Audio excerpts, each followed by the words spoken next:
Page 42, Chapter 3, From Dog Days to Horse Warriors, Montana's People, 1700 through 1820. Read to find out who lived here 300 years ago and what their lives were like, how Europeans' arrival on the continent affected the people already here, how horses and guns changed life dramatically, the real names of Montana's Indian tribes.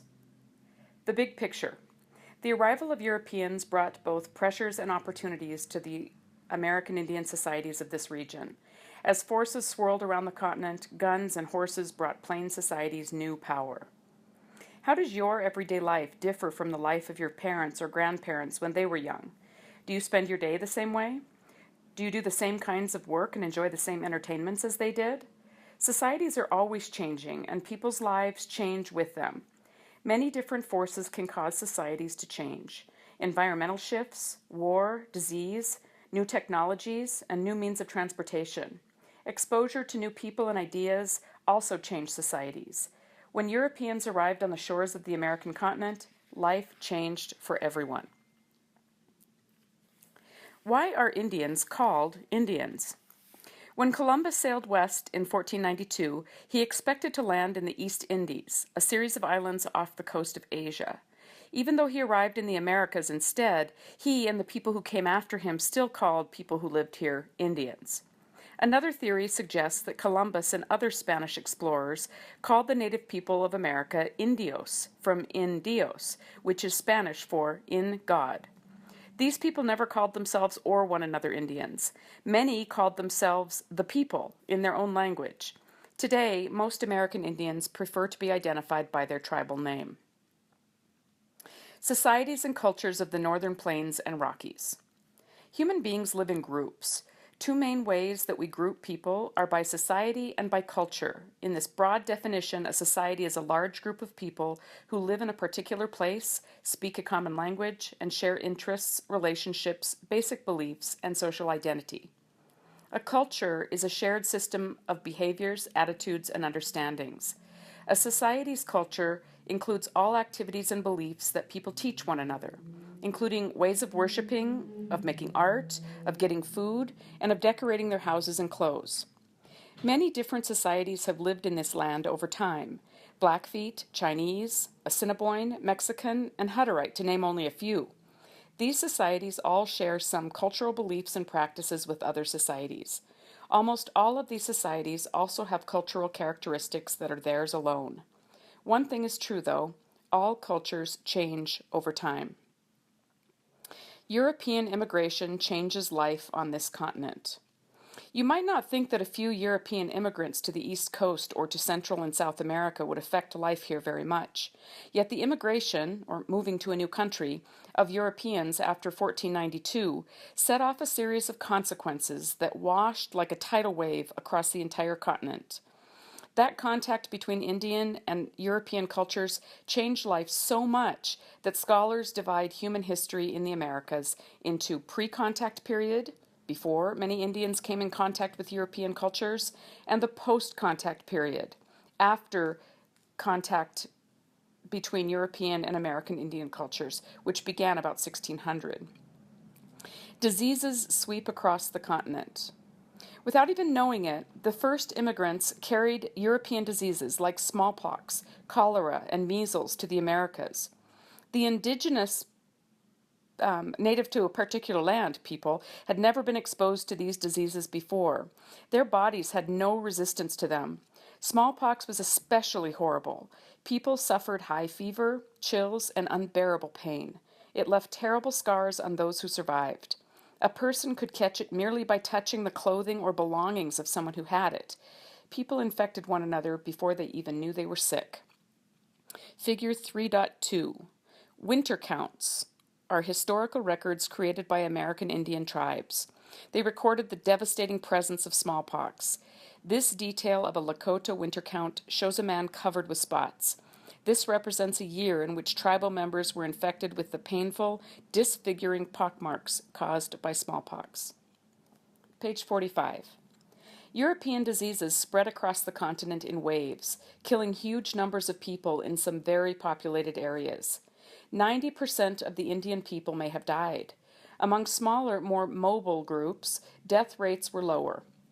Some sources say that more Indian people died from disease between 1500 and 1600 than would be born in the next 400 years. What does it mean for a civilization to lose 50 to 90% of its people? If so many American Indians had not died so suddenly, the history of North America and of Montana might be very different. These diseases upset the balance of power across the continent and changed the course of human history in the Americas. Survivors moved around and formed new communities in response to these enormous losses. Some tribes gained power over others simply by outnumbering them. These diseases had an enormous impact on the history of Montana tribes. Suakamabi, a Cree in 1787, said, "When at length it left us and we moved about to find our people, it was no longer with the song and the dance, but with tears, shrieks, and howlings of despair for those who would never return to us. War was no longer thought of, and we had enough to do to hunt and make provisions for our families, for in our sickness we had consumed all our dried provisions. Our hearts were low and dejected, and we shall never again be the same people." Immigrants pushed tribes westward. As the immigrants expanded their settlements, they pushed the remaining Indian people westward. American Indian groups in the East began invading others' territories as they fought to establish new homelands. More bands moved into the lightly populated plains. Some tribes that had used this land for thousands of years now shifted their power centers and concentrated full-time in this region. Each tribe had its own way of telling about the changes during this period. Page 45. The Plateau Tribes, Salish, Kootenai, Pend Oreille. The Salish, Kootenai, and Pend Oreille people believed their ancestors had been present in this region forever. These tribes have cultural connections to bands farther to the west on the Columbia Plateau, so they are sometimes grouped with the Plateau Indians. But they use teepees and travois, a transport device made of two joined poles and drawn by an animal, just as Plains people did. These three tribes settled in what is now northwest and central Montana. The Kootenai spread east to the Milk and Missouri rivers. One group called themselves Tunaha, which means eating food plain. The French called them Kootenai, which has no meaning in the Kootenai language. The Salish and the Pend Oreille tribes settled between the Rocky and the Bighorn Mountains. These two tribes spoke similar languages and considered one another relatives. The Pend Oreille called themselves Kalispel, which was later Americanized to Kalispell. The French called them Pend Oreille, which means earring, after the traditional shell earrings they wore. The Salish called themselves Salish, which means the people. European newcomers called them Flathead Indians, perhaps because the sign language gesture for their tribe looked like the sign for flathead. Sometime before 1600s, the Shoshone or Snake Indians spread into southwest Montana from the Great Basin region to the south. The northern Shoshone followed both plateau and plains lifeways. They fished for salmon at home. In spring and in fall, they moved into present-day Montana to hunt bison. Shoshone call themselves Niwi, meaning the people. Two bands of Shoshone, the Bannock and the Sheep-Eater, lived throughout the West on both sides of the Rockies. Figure 3.3.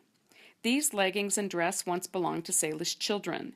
These items were made in the early 1900s, and the leggings are more heavily beaded than Salish clothing of the 1700s. The Salish acquired European-made items like glass beads and wool cloth through the trade networks long before Europeans themselves found their way here. Woodland tribes moved to the plains. The Crow people arrived in Montana after a migration over many decades. They are relatives of the Hidatsa, now of North Dakota. Their ancestors lived in the woodlands near the Great Lakes. The Crow have several stories about what prompted them to move west. Over many years, they moved from Manitoba south to the Great Salt Lake and then north to the Dakotas, where they settled.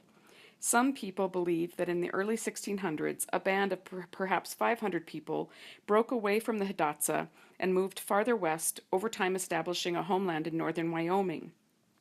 Others believe this movement happened much earlier. Their relatives called these people Absalaga, which means children of the large-beaked bird. Later, Europeans interpreted this to mean crow. Within a few decades, they had spread out to dominate much of central and south central Montana. The Blackfeet people share language roots with Algonquin people further east. Though Blackfeet people have inhabited the northern plains for thousands of years, it was in the early 1700s that some bands came to live permanently in present-day Montana. The three branches of the Blackfeet peoples, the northern Blackfeet, Siksika, the Blood, and the Piegan, or Pikunni, moved into the plains from the forest lands of central Canada. The Piegan Blackfeet moved southwest from the Saskatchewan region into Montana's rich bison grounds.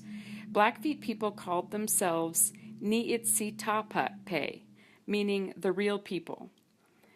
Grovant people, also part of the Algonquin language group, are related to the Arapaho and the Cheyenne. They traveled the northern plains from the Red River to the Rockies. In the 1700s, they separated from the Arapaho and allied with the Blackfeet bands of present-day Montana. They called themselves Ahaninen, which means white clay people, or an upright person.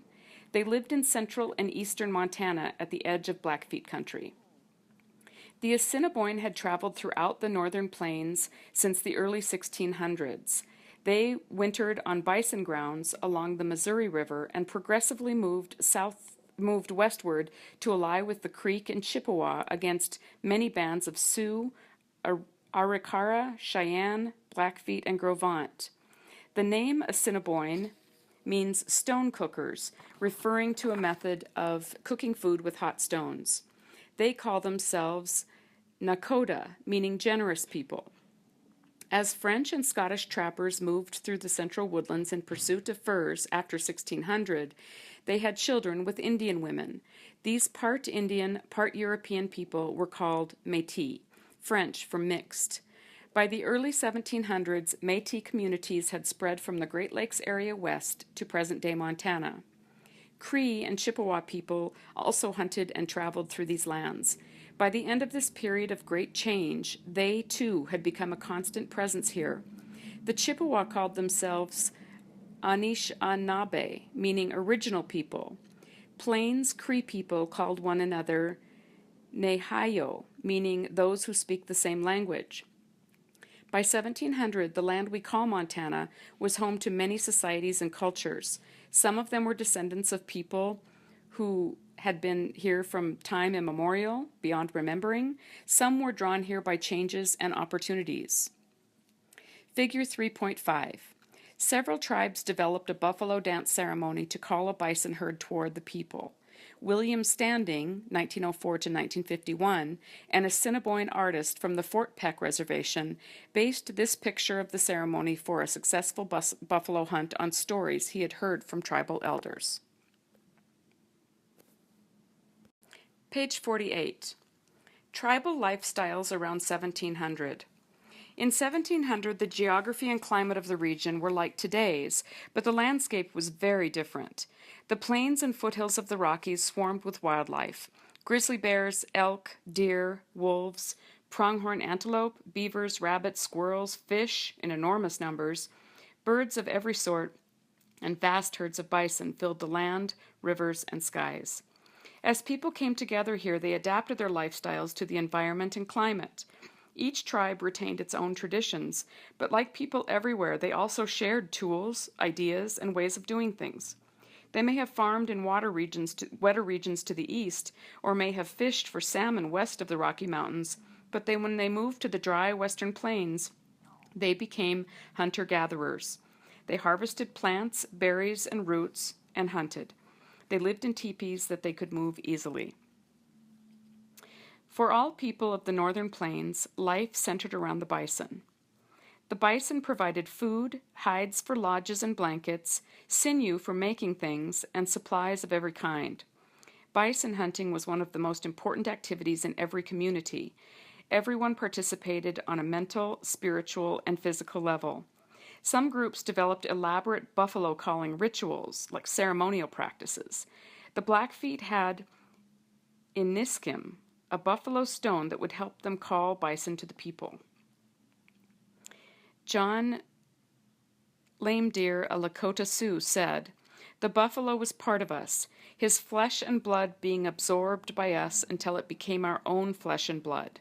Our clothing, our teepees, everything we needed for life came from the buffalo's body. It was hard to say where the animal ended and the man began." Page 49. The seasonal round, the yearly pattern of life. People gathered food and medicinal plants according to an annual cycle called the seasonal round, the pattern for harvesting various foods according to the season. Salish storytellers tell how they dug roots in the spring. First the bitterroot, then camas bulbs, wild onions, Indian potatoes, a wild flower whose root looks like a tiny potato, wild carrots, and other roots and bulbs. Strawberries and service berries were first to ripen in the summer, followed by huckleberries, chokecherries, and hawthorn berries. People hunted bison on the open plains from spring until fall. In fall, men hunted deer and elk, while women dried meat and prepared hides for robes and buckskins. Winter was the time for quieter activities. Men trapped for furs and fished, while women sewed and repaired clothing and robes. This was the time when elders told stories, passing down wisdom and history to the younger generations. Figure 3.6. American painter Maynard Dixon drew this scene, which could have occurred any summer day in the past 10,000 years on the northern plains. Two women scrape a bison hide that is stretched out with stakes pounded into the ground. One woman uses a traditional hide scraper, while a little child plays beside her. For the Blackfeet, the seasonal round was similar. The first spring thunder marked the end of storytelling season. It was time to move camp from the sheltered valley where they had spent the winter onto the prairies for the late spring bison hunt. Just before leaving, the men planted tobacco seeds to grow until they returned. Children helped gather wood and haul water. After eating meat and berries all winter, the people feasted on duck eggs and prairie turnips and roasted camas bulbs. In summer, they moved again to pick service berries, gooseberries, red willow berries, and bull cherries. The people dried and pounded chokecherries to mix with bison meat and fat for pemmican, a traditional food made of dried meat, fat, and berries, an important food for all Plains Indians. When the geese flew south, the fall bison hunt began. Afterward, the women processed meat and tanned the bison robes, while men went to the hills to cut lodge poles. They wintered in valleys to protect them from wind, near water, firewood, and bison wintering grounds. Bison hunting continued through January. In the cold months, the Blackfeet turned to sledding and snow play during the day, and storytelling at night. Figure 3.7. The Salish hide scraper has a blade made of obsidian, a hard, dark, glass-like stone created by volcanoes. The blade is halved, secured with rawhide to the curved end of the handle made of antler. Women often notch the handle once for every hide they scraped. Well-made tools like this commonly lasted a lifetime. Children learned at play. Like children everywhere, youngsters of the northern plains played many games and sports. By playing games, kids built strength and learned important skills for living. Boys staged mock hunts, bison jumps, and battles. Girls played kickball, similar to hacky sack, kicking a skin ball stuffed with pronghorn hair as many times as they could without letting it touch the ground. In wintertime, men and boys played snow snake, using a carved stick about 3 feet long with one end shaped like a snake head. Contestants threw the snow snake as far as they could down a glazed ice track to see whose snake traveled the farthest. The hoop game was also popular. Participants tossed a hoop made of bent willow branch laced with rawhide and tried to throw a spear through the center of the hoop, earning different points for each hole in the rawhide web of the hoop. Kids and adults joined in ball games, stick games, races, games of prowess or skill, and games of chance as the air rang with laughter and cheering.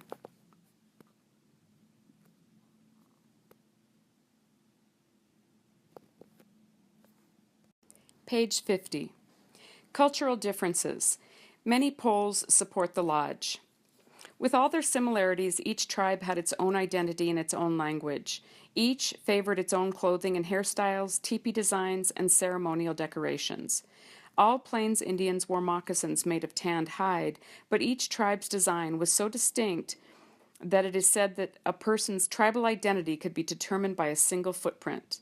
A traveler spotting a camp over a ridge immediately recognized whose tribe it was by the teepee designs. Tribes also organized their societies differently. The longtime hunter-gatherers, the Blackfeet, for example, were organized into smaller bands led by men who had earned status by showing bravery in battle or great success in hunting. Each band might have several leaders with different strengths and skills. The band was a flexible structure. Individuals or families could leave one band and join another if they wanted to.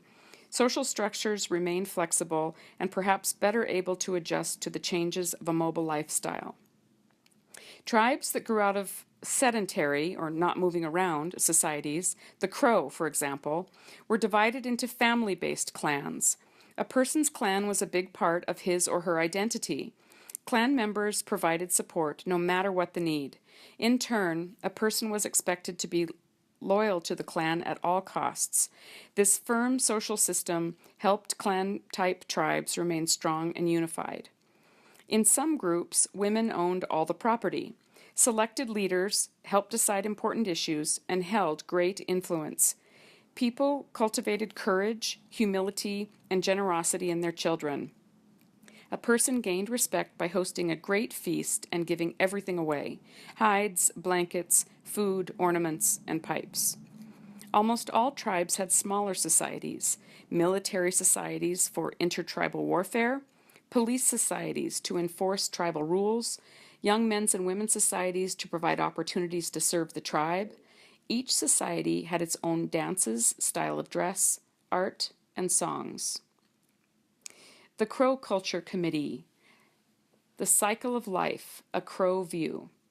All the parts of the teepee have notions of the thing associated with life.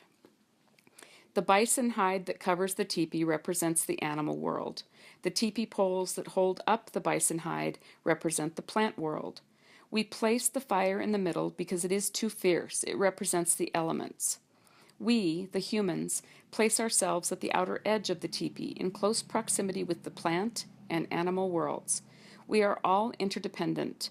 We need oxygen, and the plants need carbon dioxide.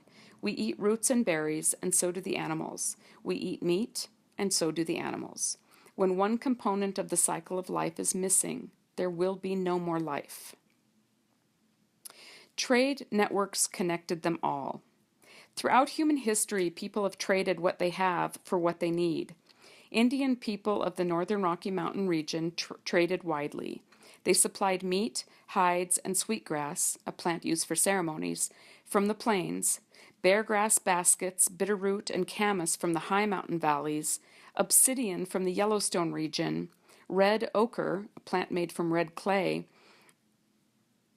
paint made from red clay, and sheephorn from the mountains, and chert, a stone used in tool making, from many different places. They traded food, seeds, furs, salmon, medicines, and bison products. In exchange, they received shells from the Pacific Gulf, and Atlantic coasts, pipestone, a reddish clay-like stone used to make pipes, from Minnesota, native copper, naturally occurring copper found as nuggets from the Great Lakes region, and Knife River flint, a glassy brown stone used to make tools, from North Dakota. The Blackfeet sold pemmican to agricultural villages along the lower Missouri River nearly 1,000 miles away.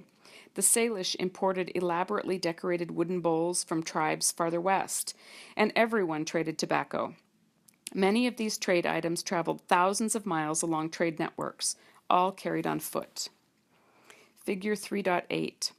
Cheyenne girls and women played double ball, a game shared by many communities of the plains. It was played with two stuffed buckskin balls joined by a leather thong. Players tried to hook the ball with the end of a forked stick, toss it to a teammate, and eventually pass that ball into one of the goals that stood at either end of the field. Double ball required teamwork, endurance, and fearlessness. Players often crashed into opponents in midair. Early trade networks. New products developed quickly. Manufactured European goods like knives, hatchets, metal pots, needles, beads, buttons, and cloth were traded into Montana as early as the 1600s, long before Europeans themselves arrived. European goods that were not as useful, breakable dishes for example, did not survive in Indian country. What was useful was readily adapted to the practical lifestyle of the bison hunters. Trade networks strengthened ties between tribes. To build a healthy trade system, people had to maintain solid relationships, have good communication, and make sure both sides got a fair deal. A successful trade often involves specific rules and rituals, through which both parties proved their trustworthiness. To communicate across language barriers, people communicated with sign language that used symbolic gestures and hand shapes. All across the continent, people could trade, make agreements, convey ideas, and exchange information even if they couldn't understand one another's language. Figure 3.9. How many of your belongings were made in Montana? Just like the people of today, American Indians developed vast and active trade networks. As you can see in this map, the Mandan, the Shoshone, and several other tribes maintained commercial trade centers where traders gathered regularly to exchange goods. Figure 3.10. Trade networks were so vast that Indian people of the northern plains commonly acquired cowrie shells from the Atlantic or Gulf coasts. This cowrie shell necklace was made in the mid-1800s by someone who lived on the northern plains.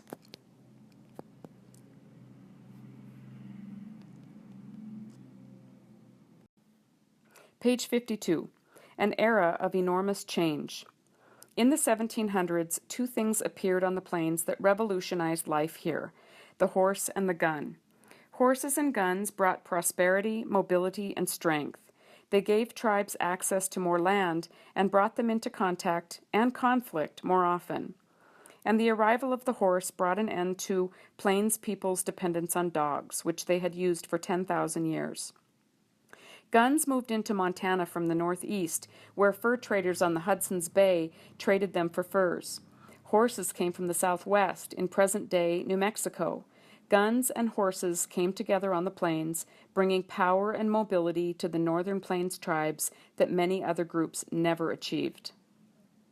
The horse, vital tool and constant companion. Spanish conquistadors brought the first modern horses to North America when they invaded present-day Mexico and the southwestern United States in the 1500s.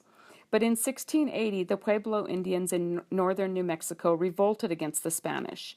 They chased the Spanish into Mexico, but kept many of their horses.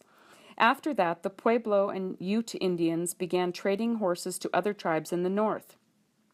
By the middle of the 1700s, horses had spread through the plains tribes. The horse supported and improved Indian lifestyles in almost every way. Horses quickly became an important part of everyday life: hunting, transport, trade, ceremonies, gift-giving, marriage arrangements, and an individual's spiritual practices. Horses allowed hunters to drive game, wild animals hunted for food, longer distances, and to control more hunting ground. They developed a special short bow so they could hunt on horseback at full gallop with remarkable power and accuracy. They could now kill bison farther from camp and could haul large quantities of meat and hides on horses. Hunting became less communal or shared and more individual. Men raised and trained the horses while women spent more time tanning hides and processing food. Because they did not have to spend so much time and energy gathering food, they had more time to develop their arts. They produced more elaborate beadwork on moccasins, clothing, headdresses, and personal implements. People on horseback could travel great distances quickly, could transport more gear and thus own more possessions, and could trade more widely. Increased trade brought new implements into people's lives. Iron and copper pots, knives, hatchets, and needles quickly became everyday necessities. People also made use of other new things like linen thread, cloth, glass, and porcelain beads, and brass ornaments. Figure 3.11. The horse travois allowed people to transport bigger teepees and more trade goods and personal belongings. American photographer Christian Barthelmess took this photo of members of the Northern Cheyenne stump horn family using a horse travois in the 1890s. The dog travois evolved into the horse travois, designed the same way, but now large enough to carry sizable bison hide teepees and many belongings. People began to measure their wealth in horses and considered them the most valuable gifts. Capturing an enemy's horses also became a great sport and a way to gain honor. The warriors sometimes took dangerous risks to steal horses. As people traveled more widely and encountered one another more often, they traded, raided, and fought more than they had when living farther apart and traveling on foot. A Cheyenne girl learns to ride. The first time I rode alone on horseback occurred when I was about 10 years old. My father gave me a yearling colt. When we were traveling, my mother would put packs upon the colt with me. Usually I had 2 badger skins filled with dried choke cherries behind me, swinging down the colt's sides. Boys teased me by riding up close and lashing my colt to make it jump. At first I was frightened and they laughed at me, but I soon got used to it, and after a little while I became a good rider. Iron Teeth, a Northern Cheyenne woman, remembers her girlhood in the mid-1800s. Horses bring the end of the dog days. The horse brought the dog days, the era in which people depended on dogs for transportation, to an end. In the dog days, it took 15 dogs to support a family of 5. A band of 70 families required more than 1,000 dogs, and they all had to eat every day. People spent more time hunting meat to feed their dogs than they did hunting for themselves, another reason for the large communal bison hunts of old. Horses, however, grazed on their own. Freed from their dependence on dogs, increasingly mobile, and exposed to helpful new tools through trade, the people of the plains entered a period of cultural strength and expansion that lasted over 100 years. Guns. The thunderstick brings military advantage. Up north on Hudson's Bay in Canada, a British-owned fur company called the Hudson's Bay Company began trading muskets, long, smooth-bore rifles, to the Indians in 1670. Guns moved southeast through trade routes and entered the northern plains in the early 1700s. The mighty Plains Cree Indians, who lived in central Canada and traded widely, first introduced guns to Montana's tribes.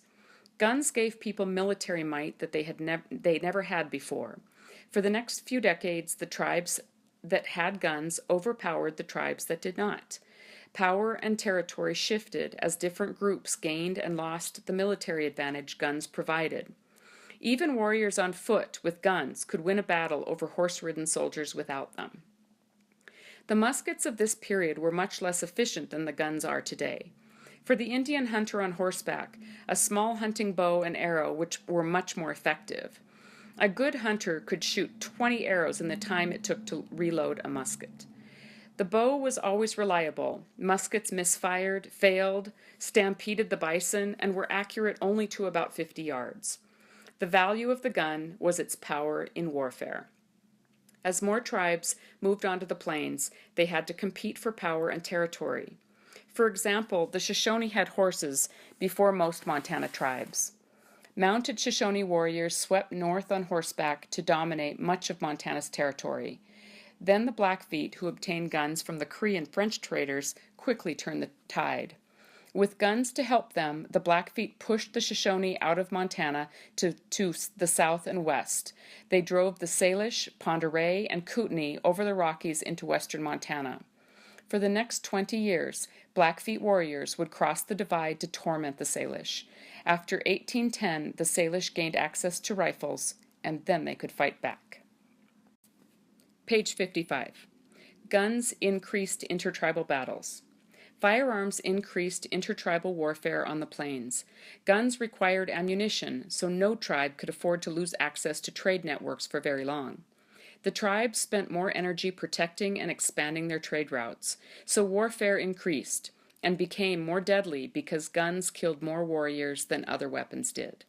Still, warfare followed traditional patterns. Most battles were fought by small raiding parties trying to take territory, steal horses, or gain personal revenge. They seldom tried to wipe each other out.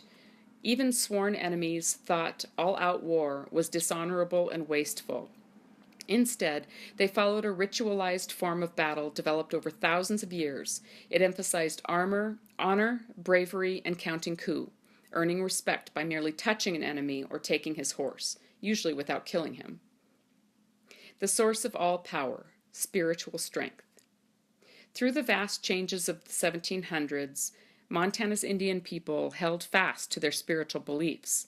Each tribe had its own spiritual practices, yet many tribes also shared some spiritual beliefs. They experienced the sacred everywhere in nature and looked to spirits for help, protection, and wisdom.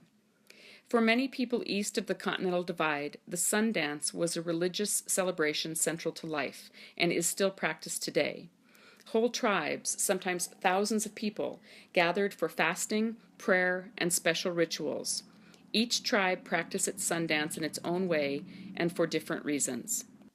To the Cheyenne, it was called the Medicine Lodge ceremony and celebrated the renewal of the world. To the Crow, the sun dance helped prepare for warfare. To all tribes who practiced it, the sun dance is a time of healing and power. The medicine bundle was, and is, a focus of spiritual belief for many Plains Indian people. Carved bone and stone, feathers, charms, herbs, ceremonial pipes, and other sacred objects wrapped in a soft hide are passed down by spiritual guides. They are only opened according to specific rituals. The opening of the medicine bundle is a powerful religious ceremony. Many Plains people participated in vision quests, or times of fasting and praying alone in a special place to gain spiritual understanding. From their spiritual beliefs came the American Indian people's reverence or respect for the earth and all it sustained. Back on page 55, figure 3.12. Guns and horses changed the art of warfare for tribes of the northern plains. This 1885 colored pencil drawing by Cheyenne artist White Bear depicts an important battle between Cheyenne warriors who have guns and horses and another tribe fighting with guns on foot. Page 56, figure 3.13. The Crow people depicted in this painting wear woolen blankets and shirts and cowboy hats, new clothing styles that people adopted after bison disappeared from the northern plains. Yet the ceremony itself is thousands of years old. American painter Elizabeth Lockery created this painting titled Crow Sundance in 1946. Page 56. Tribal Life in 1820, Power in a Changing World. By the end of the 1700s, most of Montana's people were gaining prosperity, mobility, and power. They had new tools and implements that made life easier and more leisure time to develop their arts and decorations. Battles between tribes increased as some fought to expand their territories and others fought to defend themselves. By about 1820, nearly all of Montana's current Indian tribes had carved out territory in present-day Montana. The Kootenai people had been driven off the plains by Shoshone and Blackfeet warriors. Now they lived in the rugged mountain valleys of far northwestern Montana. The Salish had been pushed off the plains by the imbalance of tribal power that guns and horses brought to the region. They established themselves west of the Rockies, venturing east of the mountains only seasonally to hunt. Two major bands of Pend Oreille people lived between Flathead Lake and Idaho's Lake Pend Oreille. The Shoshone lived to the southwest of Montana. By the early 1800s, they ventured into the Bitterroot Valley and onto the plains only seasonally to hunt. The Lewis and Clark expedition in 1805 found the Shoshone near Lemmy Pass of the Bitterroot Range, on their way to hunt bison. The sheep-eater had been pushed out of Montana entirely.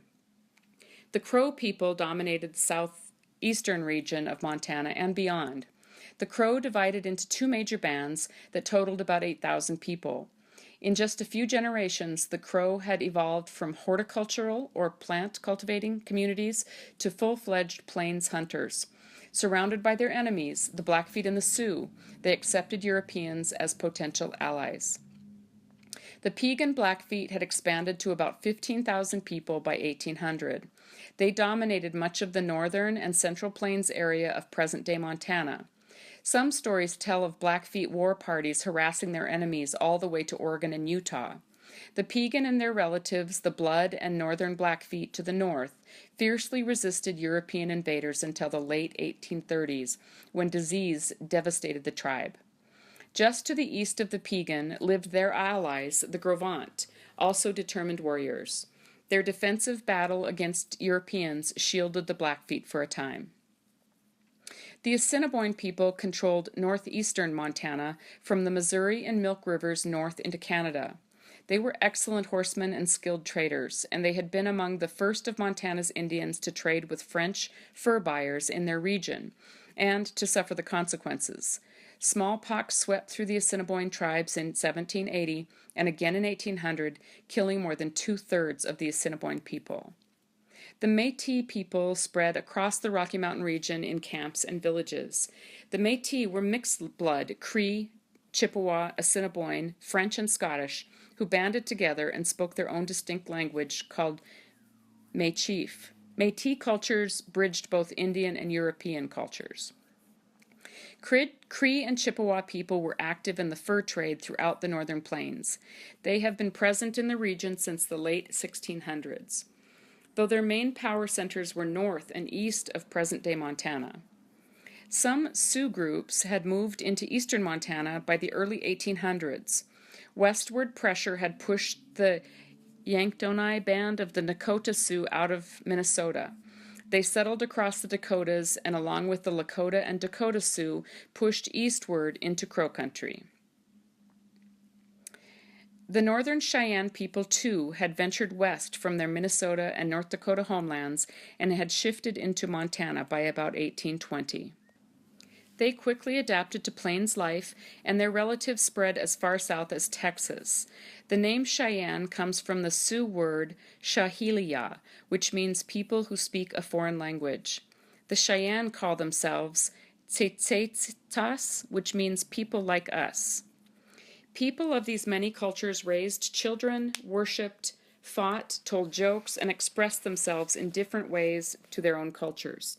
They traveled widely, sometimes intermarried, and moved seasonally in different areas. They knew one another's territorial boundaries.